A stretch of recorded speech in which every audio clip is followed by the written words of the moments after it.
안녕하십니까. 신덕식 영어 유튜브 채널을 구독해 주셔서 감사드립니다.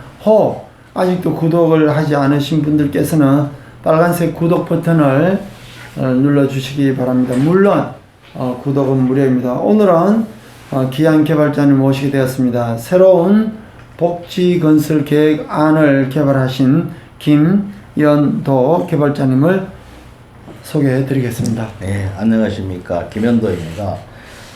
지난날 건설계획안에 대해서 좀 더 구체적이고 실질적인 이야기를 하기 위하여 출연하였습니다. 아울러 여러분들의 많은 관심과 성원 그리고 질의에 대해서 머리 숙여 감사드립니다. 또 신덕식 영어 유튜브 채널을 통해 최초 공시하게 되어 감사드립니다. 예, 오늘은 노인 종신 임대 아파트에 대해서 말씀해 주시겠습니까? 예, 노인 종신 임대 아파트 입주를 위한 가입자의 입주금 관리 방법에 대해서 말씀드리겠습니다. 지원 방법은 본 정책안 6 장기 사업 계획에 따른 50% 정부 지원금, 총 100% 중에서 50%는 정부 지원금을 회사로 지원하고 65세 이상 가입자의 입주금 정부 지원에 따른 25%, 회사 부담금, 정부 지원금에 따른 25%는 본인 부담합니다.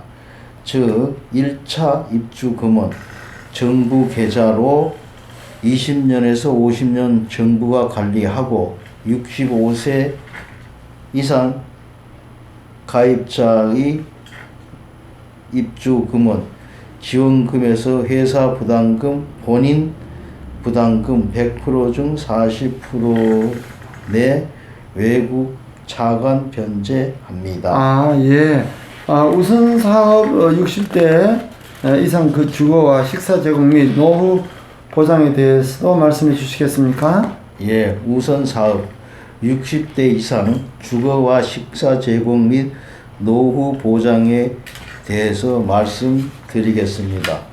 우선 사업 60세 이상 주거와 식사 제공 노후 보장으로는 첫째, 우선 60세 이상 입주할 종신복지 임대 아파트 본 정책에 따라 건립합니다. 두 번째, 본 정책에 따라 65세 이상자 입주 조건에 의한 입주자 모집 및 입주자 관리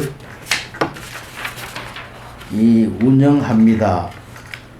다음으로 장기사업 계획에 따른 일자리 창출과 정책 효과에 대해서 말씀드리면 첫째, 제조업 신규 일자리는 1등급 고등학교 졸업 이하자와 2등급 전문학교 졸업자가 해당하며 두 번째, 3등급자는 정부가 중소기업체의 비정규직과 식당, 주방장, 24시 편의점 알바,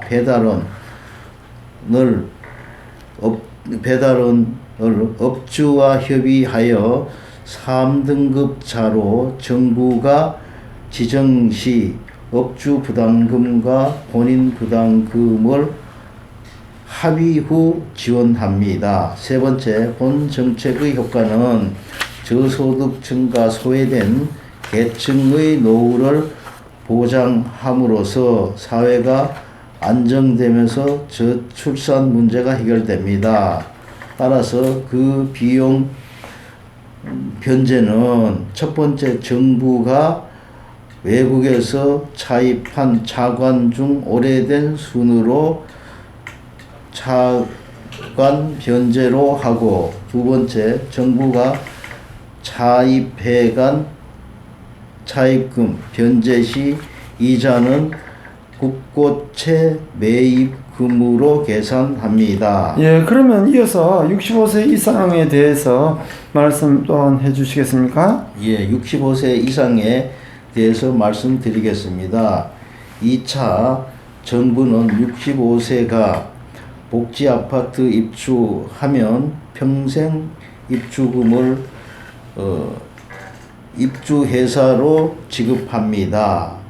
정부가 지급한 평생 입주금은 다시 정부와 복지아파트 운영회사와 공동계좌에 입금 30년 이상 공동관리합니다. 따라서 정부는 매년 복지아파트 운영회사로 1년분씩 결제 지급하고 회사에 따라 매월별 지급하고 그리고 복지아파트 입주한 자가 사망할 경우 그 다음에 자녀 입주금 잔액을 복지아파트 운영회사로 지급합니다. 따라서 복지아파트 운영회사는 매년 매월별로 입주자의 입주금을 정부로 청구하고 청구 방법은 본 정책안 이 입주 조건에 따라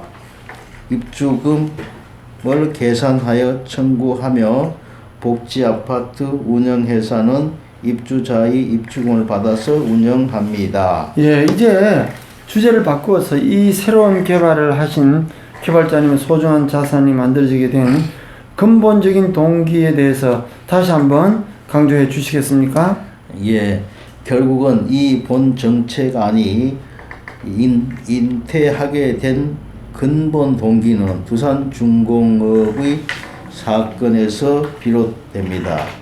이렇게 신덕식 영어 유튜브 채널에서 특허 출연된 본 정책안을 최초로 공시하게 되어서 거듭 감사드립니다. 또한 당연히 이 정책안 개발하게 된 근본적인 그리고 직접적인 동기를 말씀드린다면 두산중공업의 서민주택 갈취 사건에서 기인됩니다.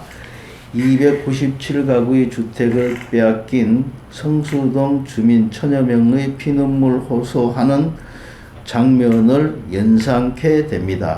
첫 번째, 두산중공업은 2004년 3월경 관광버스를 대절하여 성수동 주민들을 역삼동 두산리브 모델하우스로 2일 동안 초청하여 극진한 대접을 하면서 최고 비싼 아파트를 지어서 주겠다고 약속하였습니다.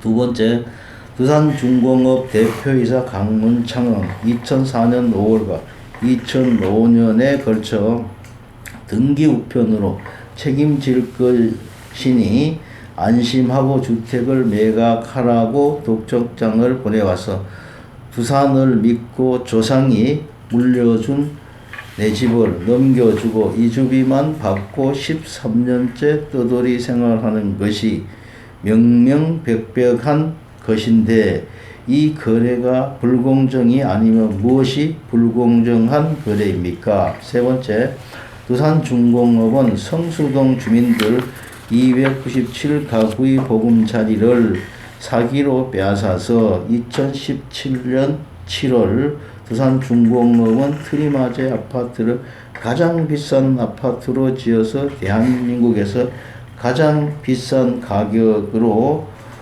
다른 사람들에게 팔아 3천억 정도 먹고 도망가 버렸습니다. 이와 반대로 조합원들은 현시가로 15억 정도 피해를 보았습니다. 이 기준은 2017년도 기준입니다.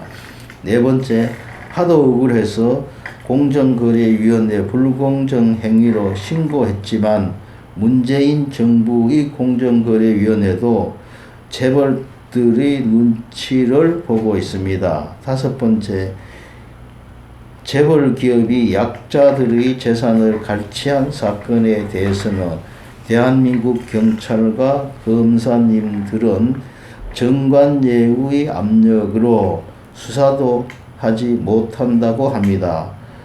지난번 두산중공업의 서민주택 갈취 사건 연장선에서 말씀드리는 것은 두산중공업이 대출 후 조합의 공사 계약 요구한 조건에 대하여 설명하고자 합니다.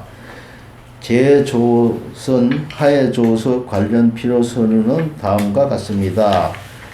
제소전 하해조서 신청서, 사업시행권 포기 및 양도각서, 사업시행권 양도위임장, 사업주 명의변경 신청서, 건축주 명의변경 동의서, 사업계획 변경 승인 신청서, 건축관계자 변경 신고서, 사업 시행권 양도 계약서, 사업 건축주 명의 변경 신청서 및 건축관계자 변경 신고서 제출 위임 동의서, 신탁 해지 요청 동의서, 백지 보충 위임장, 변호사 선임을 위한 시행자 명의 공증 위임장, 이사회 및 대의원 회의록,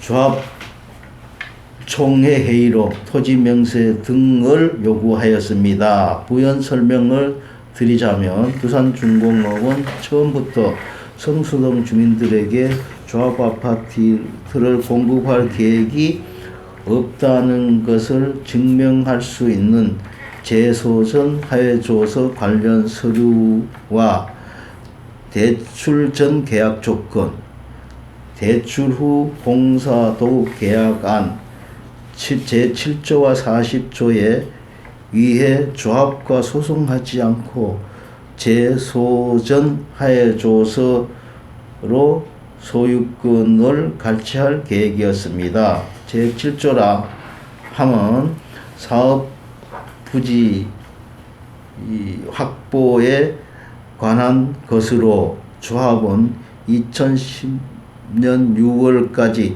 전체 사업 부지에 대한 토지 소유권을 모두 확보하고 사업지상에 주거하는 토지 소유주, 점유자 및 세입자에 대한 이주 및 명도를 완료해야 한다. 40조라 함은 사업 시행권 권리 이전으로 제4조의 조합장은 상기 1에서 3항을 이행을 보증하기 위하여 조합은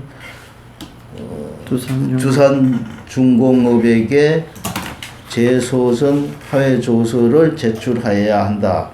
공사계약 조건으로 조합이 PF 계약서의 연대 보증과 조합원이 두산중공업 주식회사에 가서 집회할 경우 상기 제소선 하해조서에 의해 조합원 포기와 사업 시행권 포기를 요구하여 조합과 공사 계약을 체결하지 못한 사건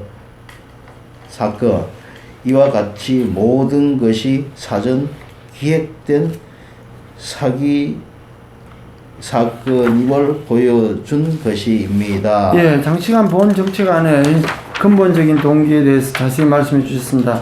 또한 근본적인 동기에 대해서 두산중공업의 부조리한 측면을 자세하게 나눠주셔서 감사드리며 끝까지 시청해 주신 여러분께 감사를 드리며 개발자 김연도 선생님에게 또 감사를 드립니다. 예, 감사드립니다. 이렇게 귀한 자리를 마련해 주심을 감사드리며 시청자 여러분께도 감사드립니다. 감사합니다. 감사합니다.